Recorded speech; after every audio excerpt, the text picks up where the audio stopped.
You know, after 40 years on this bench, I thought I had seen every kind of pain, every type of hardship that could walk through my courtroom doors. But on that cold Tuesday morning in March, a woman walked in carrying a burden so heavy, so unimaginably cruel, that it broke something inside me.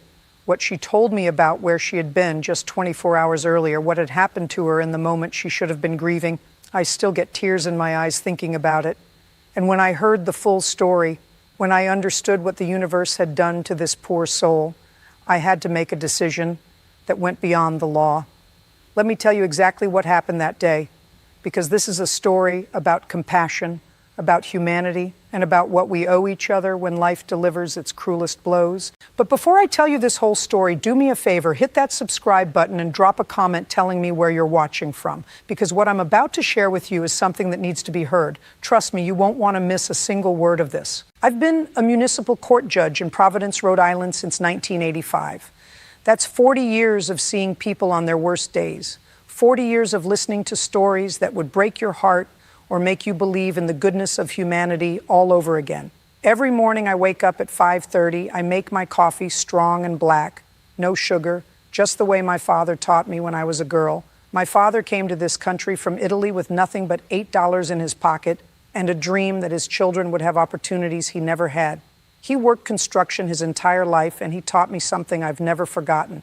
He said, when you have power over people, that's when your character is tested. Use it wisely. Use it with mercy. I get to the courthouse every morning at 8:15 sharp. My clerk, Christina, has been with me for 23 years, and she knows my routine better than I do. She has my case files organized on my desk. She knows I need those first few minutes with my coffee to center myself before I put on the robe, and she can read my mood just by the way I walk through the door. That Tuesday morning, March 14th, I remember walking in and feeling the cold seeping into my bones. It was one of those bitter New England mornings where the wind comes off the water and cuts right through you. Christina looked up when I came in and said good morning. She had that look on her face, the one she gets when she knows we have some tough cases ahead. I asked her what we had on the docket, and she handed me the files. Traffic violations mostly, a few parking disputes, nothing that seemed out of the ordinary.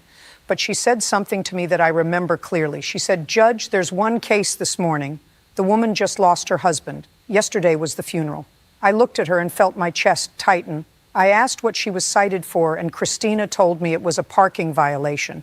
I remember thinking to myself, this woman buried her husband yesterday, and today she has to come to court for a parking ticket? I sat down at my desk and went through the files. I saw her name, Sarah Mitchell, and I read the citation. It was issued the day after her husband's funeral, the day after. I felt anger rising in me, not at her, but at the cosmic cruelty of it all, at the timing, at the fact that in her darkest hour, she had to worry about a parking ticket and a court appearance. I made a note on her file. I wanted to hear her story directly. I wanted to look into her eyes and let her know that the law has room for compassion, that justice isn't just about rules. It's about understanding the human being standing before you. At 9:01, I walked into my courtroom. It's not a large room, not like you see on television with the soaring ceilings and marble columns. It's modest, functional, with rows of wooden benches where people wait for their cases to be called. The American flag stands to my right and the state flag to my left. I've presided over thousands of cases in this room. I've seen people at their absolute worst and their surprising best. I've seen arrogance and humility, lies and raw honesty. And I've learned that every single person who walks through that door has a story, and that story matters. I looked out at the gallery that morning and saw maybe 20 people waiting. Some looked nervous, some looked annoyed, some looked resigned to their fate. My eyes moved across the faces until they landed on a woman sitting in the third row. She was alone. She wore a simple black dress and a cardigan that looked like it had been pulled on without much thought. Her hands were folded in her lap. And even from my bench, I could see she was trembling slightly. Her face was pale, and there were dark circles under her eyes that spoke of sleepless nights and endless tears. I knew immediately this was Sarah Mitchell. I started calling cases. I handled a parking dispute between two neighbors who couldn't agree on whose car was over the line. I dealt with a speeding ticket for a young man who swore he was only going 5 over the limit. I listened to excuses and explanations, some genuine, some less so, and all the while I kept glancing at Sarah Mitchell, sitting there so still, so alone, like she was holding herself together by sheer force of will. At 10:45, Christina called her case. "Sarah Mitchell," she announced, and I watched the woman stand up slowly, like her legs weren't quite sure they would hold her. She walked to the front of the courtroom with small, careful steps. When she stood before my bench, she looked up at me, and I saw in her eyes a depth of pain I'll never forget. These weren't the eyes of someone worried about a fine. These were the eyes of someone who had lost everything. I looked down at the citation in front of me. I said, "Mrs. Mitchell, I see here you've been cited for parking in a restricted zone on March 13th. Is that correct?" My voice was gentle. I wanted her to know from my tone that I wasn't here to make her day worse. She nodded and said, "Yes, Your Honor," so quietly I could barely hear her. I asked her to tell me what happened, to explain the circumstances, and what she told me next, I'll carry with me for the rest of my life. She took a breath, and I could see her struggling to keep her composure. She said, "Your Honor, March 12th was my husband's funeral. We were married for 32 years. He had cancer. It took him in 6 months. Her voice cracked on that last word, and I saw tears start to stream down her face.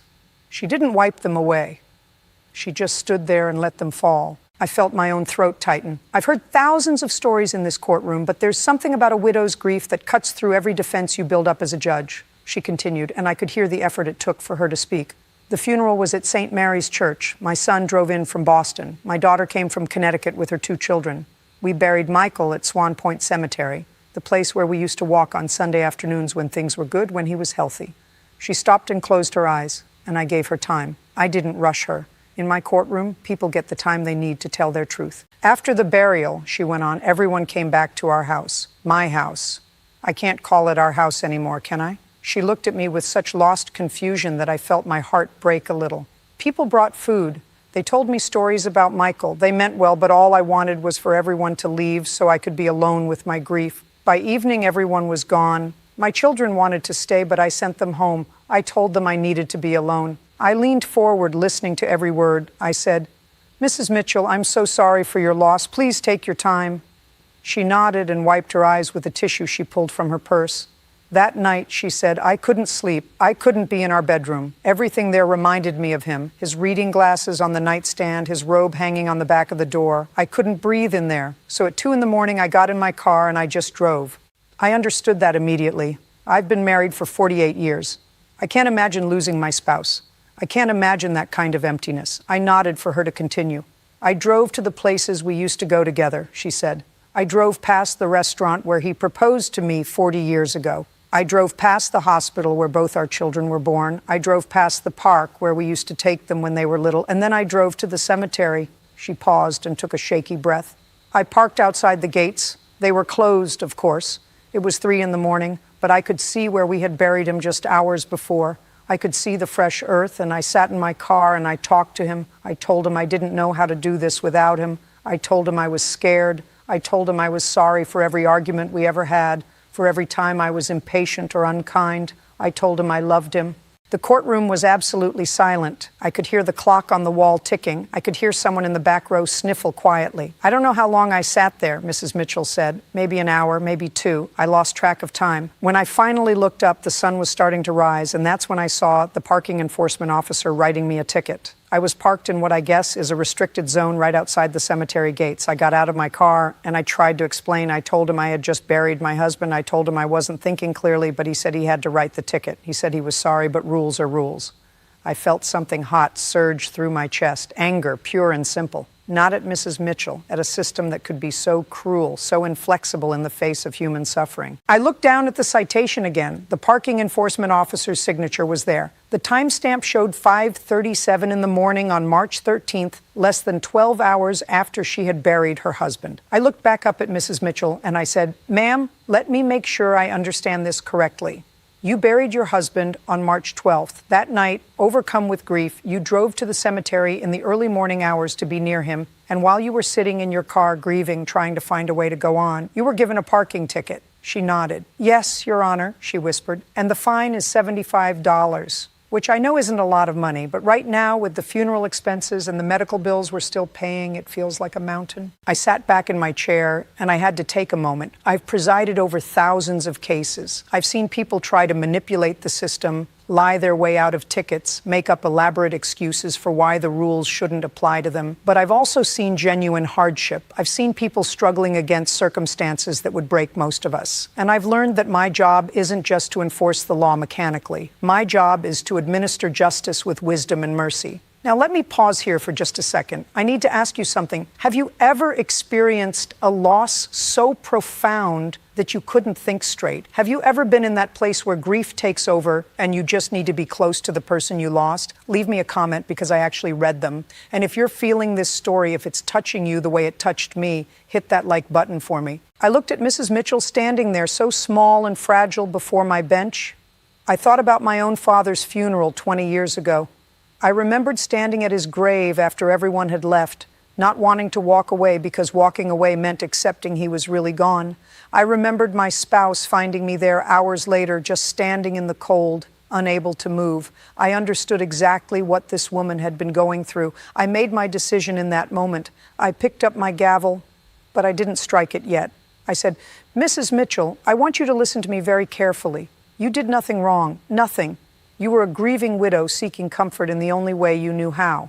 You were trying to feel close to your husband one more time. That is not a crime. That is not something that deserves punishment. That is human. That is what love looks like when it has nowhere else to go." I saw her eyes widen slightly. I saw hope flicker there for the first time since she'd walked into my courtroom. I continued, "This citation is dismissed. You owe nothing. Not $75, not 75 cents, not one single penny. You've paid enough. You've suffered enough. This court will not add to your burden." I brought the gavel down with a sharp crack that echoed through the silent courtroom. Mrs. Mitchell stood there, and for a moment I wasn't sure she had understood me. Then I saw her shoulders begin to shake. The tears that had been falling quietly became sobs, deep, wrenching sobs that came from the very center of her grief. But I could see they were different now. They weren't just tears of sadness. They were tears of relief, of gratitude, of feeling seen and understood in a moment when she probably felt completely alone in the world. Christina immediately stepped forward with a box of tissues. Mrs. Mitchell took several and pressed them to her face. I waited. I've learned over the years that sometimes people need a moment to let it all out, especially in a place where they thought they'd find more judgment and punishment. When she finally looked up at me, she said something I'll never forget. She said, "Thank you, Your Honor. Thank you for understanding. Thank you for seeing me as a person and not just a case number." I nodded to her and I said, "Mrs. Mitchell, you are not a case number. You are a woman who loved her husband for 32 years and lost him too soon. You are a mother and a grandmother doing her best to hold it together when everything is falling apart. That's who you are." I paused to make sure she was listening. "And I want you to know something else. Your husband would be very proud of you for coming here today, for facing this when I'm sure all you wanted to do was stay in bed and hide from the world. That takes courage. You honor his memory with that courage." She smiled through her tears, a small broken smile that somehow held a glimmer of light. "He always said I was stronger than I knew," she whispered. I smiled back at her. "He was right," I said. "Now you go home. You take care of yourself. You lean on your children and your grandchildren, and you take all the time you need to grieve and heal. This court case is over." She thanked me again 3 or 4 times, and then she turned and walked back down the aisle. I watched her go, and I saw several people in the gallery reach out to touch her shoulder or hand as she passed. Small gestures of comfort from strangers who had witnessed something real and human in a courtroom. After she left, I sat there for a moment before calling the next case. I thought about the parking enforcement officer who had written that ticket. I understood he was doing his job. I understood that rules exist for a reason. But I also understood that rules without compassion become tyranny. Laws without mercy become oppression. My father taught me that. He said the letter of the law is important, but the spirit of the law is what matters. The spirit is about fairness, about decency, about recognizing that we're all human and we all stumble and fall sometimes.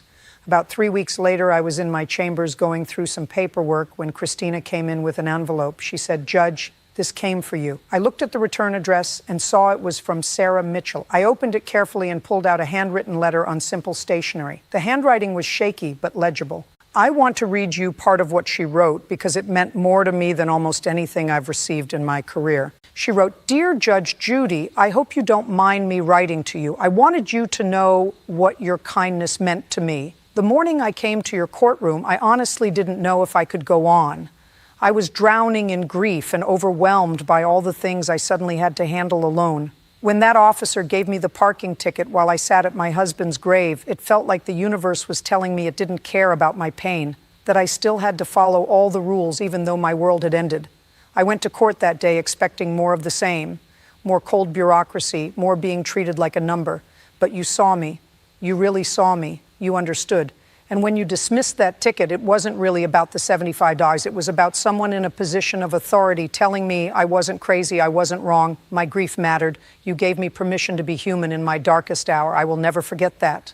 I had to stop reading for a moment. I took off my glasses and wiped my eyes. I'm not ashamed to tell you I cried reading that letter. After 40 years on the bench, you'd think I'd have thicker skin, but I don't. I don't ever want thicker skin if it means I stop feeling the weight and the gift of this work. About 6 months after I dismissed Mrs. Mitchell's ticket, I was at the grocery store on a Saturday morning doing the shopping. I was in the produce section trying to figure out which avocados were ripe when I heard someone say, "Judge Judy." I turned around and saw Sarah Mitchell standing there with her shopping cart. She looked different than she had in my courtroom. She still had sadness in her eyes, that kind of sadness that never fully leaves after you lose someone you love. But she also looked lighter somehow, like she'd found a way to carry the weight. I smiled and said hello. She came over and took my hand. "I wanted to thank you again," she said, "not just for dismissing the ticket, but for treating me like I mattered. I've thought about that day so many times, about your kindness. It helped me more than you know." I told her I was just doing my job the way it should be done. She shook her head. "No," she said, "you did it the way it should be done. Most people just do their job. There's a difference." We talked for a few minutes there in the produce section. She told me her daughter had just had another baby, her third grandchild. She told me she'd gone back to work part-time as a librarian. She told me she'd started volunteering at a grief support group, helping other people who were walking the path she'd walked. "I figured if I could help someone else the way you helped me," she said, "maybe some good could come from all this pain." I felt my eyes get misty right there next to the avocados. This woman who had stood in my courtroom 6 months earlier, barely able to speak through her tears, was now using her pain to help others. That's the resilience of the human spirit. That's what we're capable of when we're treated with dignity and compassion instead of coldness and bureaucracy. Before we parted ways, she said something I'll never forget. She said, "Judge, you gave me back my faith that day. Faith that the world isn't all cruel. Faith that there are still people who care. Faith that I could get through this. Thank you for that gift." I hugged her right there in the store, something I rarely do, but it felt like the right thing in that moment. When we stepped back, we were both crying a little, and I didn't care who saw. Look, I need to ask you for a favor. If this story is resonating with you, if you're seeing the importance of compassion in our legal system, I need you to share this. Send it to someone who works in law enforcement or the courts. Send it to someone who's going through grief. Send it to someone who needs to be reminded that there are still good people trying to do the right thing. Hit that subscribe button so you don't miss the other stories I'm going to share, and leave me a comment telling me what you think. Do you think I did the right thing? Would you have done the same? About a year after dismissing the ticket, I was honored by the Bar Association for my years of service. It was a nice ceremony, a lot of kind words, a plaque from my office. At the reception afterward, a woman approached me who I didn't recognize at first. Then I realized it was Sarah Mitchell. She was wearing a beautiful blue dress and she had color in her cheeks. She looked like a person who had found her way back to life. She told me she'd read about the ceremony in the paper and wanted to come thank me in person one more time. But she also wanted to tell me something. She said, "Judge, I started a scholarship fund in my husband's name. It's for people who are facing financial hardship due to medical bills or funeral expenses. We raised enough money to give out 3 scholarships this year to help people pay their bills and get back on their feet. And I want you to know the inspiration for that fund was you. The kindness you showed me, I wanted to pass it on. I wanted to multiply it. I was speechless. This woman had taken the compassion I'd shown her and turned it into something that would help countless other people. She'd taken her pain and transformed it into purpose. She'd taken the mercy she received and magnified it. That's the power of compassion. It doesn't just help the immediate recipient. It creates a ripple effect that extends far beyond what we can see or measure. I hugged her again and I told her how proud I was of her, how her husband would be proud, how she was honoring his memory in the most beautiful way. She smiled and said, "I learned from the best. I don't think I'm the best, not by a long shot, But I'm grateful that something I did on one random Tuesday morning ended up creating something so meaningful. That scholarship fund is still operating today, 5 years later. It's helped dozens of families who are drowning in medical debt or funeral costs. It's kept people in their homes. It's allowed parents to keep feeding their children. It's prevented financial catastrophe for people who were hanging on by a thread. And it all started because I chose compassion over bureaucracy in my courtroom one morning. That's what I mean when I say our small choices matter. Whether you're a judge or a teacher, a police officer or a parent, a boss or a friend, you have power in people's lives. You have the ability to make their day better or worse, to see them or ignore them, to show compassion or withhold it. Choose carefully, choose wisely, choose with your heart as well as your head, because those choices ripple out in ways you'll never fully see. They shape lives, they change trajectories, they teach lessons, they create the world we all have to live in. If this story meant something to you, if you believe in justice tempered with mercy like I do me a favor. Hit that like button and subscribe to this channel. Share this video with someone who needs to hear this message. And check out the next video on your screen. I've got another incredible story from my courtroom that you won't believe.